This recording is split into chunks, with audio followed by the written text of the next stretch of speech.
Welcome to the second podcast of the Palisadoes Foundation. I have Sheldon Powe, the president of the Jamaica Computing Society, on the line today, and we are going to be asking him about his work with Jamaicans, the computing industry there, and his work with students in general. This is the Palisadoes Foundation podcast. We are a non-profit organization based in the United States that's been doing a lot of work with students in Jamaica and have partnered with organizations like the Jamaica Computing Society to see how we can improve the interaction between industry and the student population, and in general encourage the usage of technology in Jamaica on the whole. Sheldon, welcome to the podcast. Thank you, Peter. What is the mission of the Jamaica Computer Society, and how is it being achieved by its work? Founded in 1973. The mission to provide education to the efficient use of computing in Jamaica. That mission still stands today, although we are now in the digital world. We have professionals, particularly those who have been trained in ICT, or those who work in the ICT industry, who we come together and we unite with the educational sector, the high schools with respect to their computing departments, the universities with respect to their computing departments, governments, similar thing in terms of their objectives in moving the country forward with respect to computing, private sector, public sector around computing. I see. And what type of memberships does the Jamaica Computer Society provide, and what are the various benefits of that? We have professional IT membership, we have non-professional IT membership, we have corporate membership. Particular benefits, certainly in terms of networking with peers. When you come to a JCS function or members meeting, you'll have people with common interests such as yours. If you're a student or you're a young graduate, you come to a JCS event, you'll have potential employers being there looking for professionals to join their organizations. If you're looking at doing a new IT-related project, being a member of the JCS, you may reach out to our membership body and, for example, you're doing a project on Internet of Things, you're looking at resources, you're looking at methodologies, you're looking at putting a team together. We can help you in sourcing and providing guidance. We do also facilitate members partnering with each other. As you know, because you're working up with your peers, you get a chance to share your ideas through presentations. You might find other members there who have particular interests, and therefore we facilitate partnerships. Again, in terms of, for example, keeping abreast of what's going on in industry, we'll have presentations around latest trends and news, both within Jamaica and we organizations such as Palisadoes. Peter came down, you came down last year and made presentations on artificial intelligence. Certainly it's very important to have workshops and seminars for members on relevant topics. And in general, as a member, what I expect you to do is to be giving back to Jamaica. If you're a professional, you have benefited from whatever mentorship that you may have done over the years, then you get a chance to work with young membership, the students or recent graduates to kind of guide them along their career path.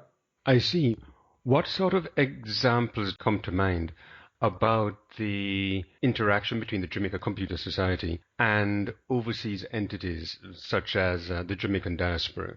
Well, I'm actually very proud of the relationship that we have with your organization, Peter, at Palisadoes. You had reached out to us last year and you wanted to offer this mentorship program. And you partnered with us in terms of facilitating the payments to the students, as well as some of the communications in terms of when you have presentations. JCS will be there present to also be a part of the presentation. That's one I'm very proud of. Another colleague of yours overseas wanted to get resources in Jamaica to help with a particular project. We actually reached out to our membership via advertising the openings for those positions. And I know that he was able to hire a number of people directly from Jamaica as a result of that. There's another organization from Canada who has set up a major shop in Jamaica for ICT services. But they actually wanted to have a wide audience in Jamaica with respect to knowing exactly what service that they're offering, both to tell them in terms of recruiting locally as well as to offer services in Jamaica here. And we have facilitated them presenting through a membership meeting to over 100 of our members.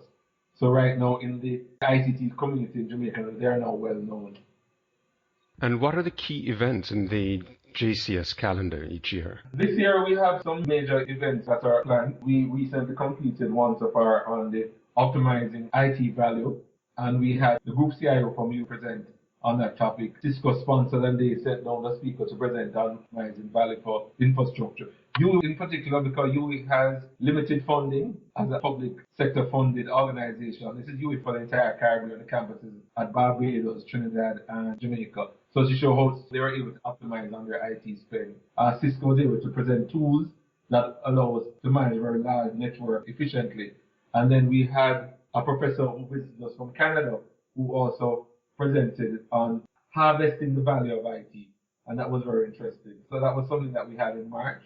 Our next event, which is slated for May, is on the future of IT jobs. That is actually very important because we're not talking 10 years from now, we're talking 3 to 5 years from now. And we want to be able to position the universities to ensure that the students that they are producing is aligned with where the industry is actually going. We're bringing in a speaker from Gartner to present on that.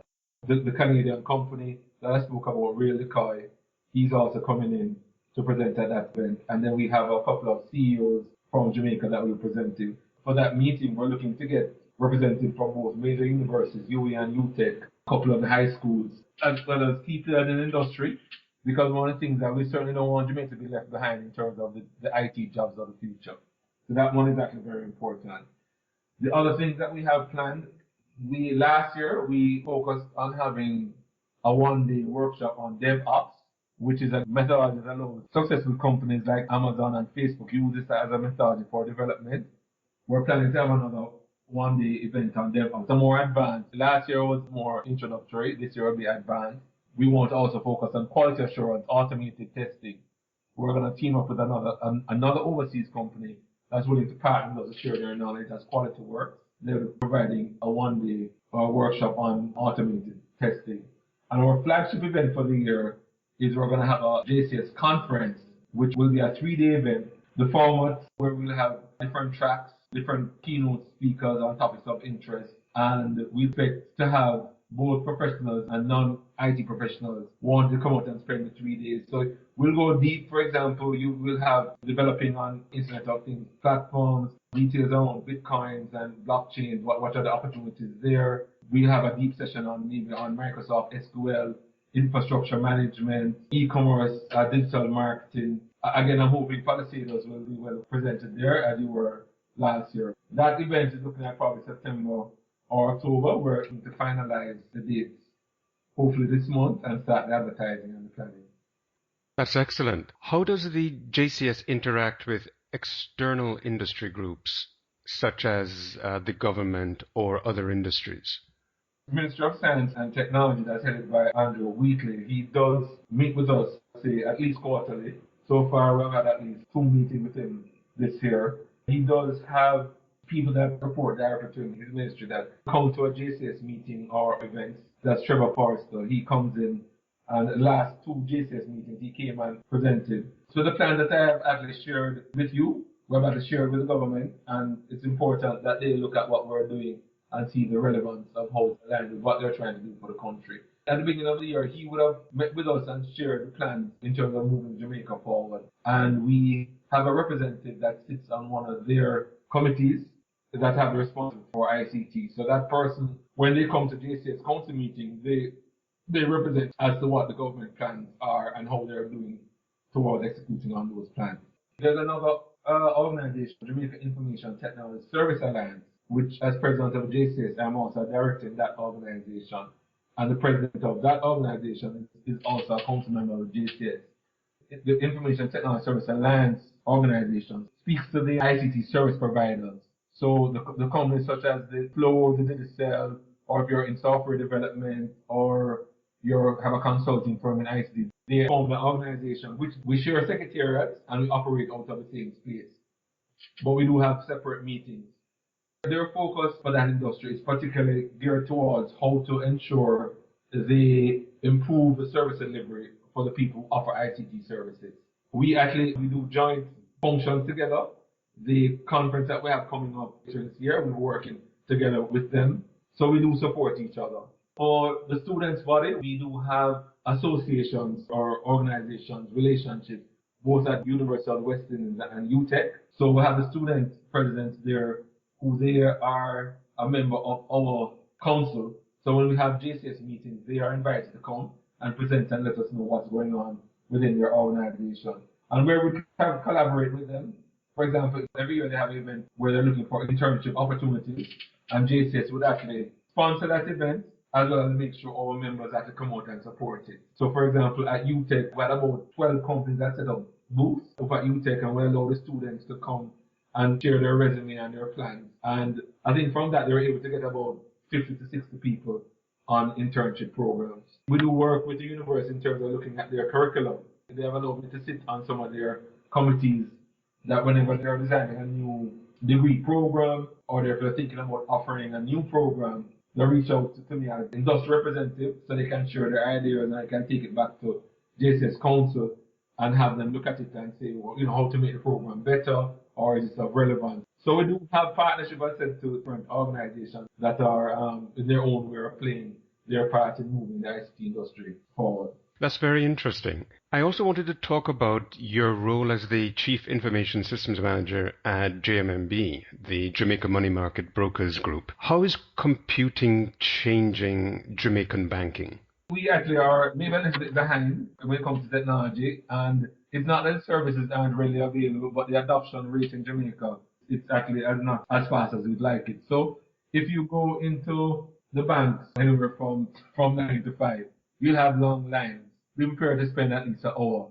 There have been horror stories where you're still spending 2 hours and 3 hours going and joining bank line. And a lot of the services that you're doing in going to the bank is available online. So it's not like you don't have a choice. But Jamaicans still seem to want to go join the line, cash a check, or withdraw funds from their accounts, or do transactions and so forth. They're not as comfortable as we'd like them to be in terms of the technology. Now at JMB, we do have an online platform and we're continuing to invest and build it out. And the whole idea is to make it easy as 1, 2, 3, right? We don't want people to be intimidated because of our technology. We actually have a merchant bank right now, but we haven't granted the license to convert to a commercial bank. And in going to a commercial bank, we don't want to end up with having to hire a lot of tellers to have customers in the banking hall for hours, which is typically what is being experienced by the banks. So our platform right now, we're looking at and make sure it is very intuitive, very easy to use, rich in functionality that whatever you want to do that you feel that you have to come into the branch to do, you actually have the option to do it electronically. Easier said than done. The business, a lot of these services would want like yesterday. But as CIO, big part of my role is actually to chart that path or that roadmap to get us there. And of course, it's something that we have been working with the marketing department, our front line, with selecting customers of JMB to see in terms of kind of line in terms of what we're thinking of offering and how can we make it better. What are some of the fears that you have why you feel you should be going into our branch instead of doing it online? So that really is the focus in terms of just offering a holistic digital experience to our customers. I see. Quite often when people talk about digital banking, the focus is on the consumer and mobile apps. What sort of initiatives are you doing in this regard for the corporate sector and businesses to integrate with the systems that you're thinking of bringing online? We are looking forward to serving our corporate customers, a target segment, a huge part of our JMB, our customer base, especially when it comes to small and medium enterprises. The things that they're looking for example, handling a lot of their payroll services, automated transfers, international wires, cambios in terms of currency exchanges, financial cash flow management. Our platform, again, in discussions with them, some of these things, this is where they've actually identified a need for improvement in industry.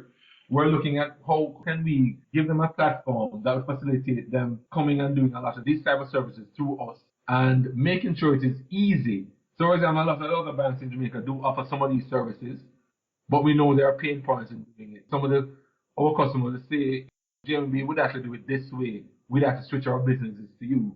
First thing, we're known for offering very good customer service. That's a difference. So although we're not a commercial bank as yet, when we do come up with a bank, if we have our platform offered to corporate that are very easy to use with the type of services I just mentioned, I do think we'll make them very happy.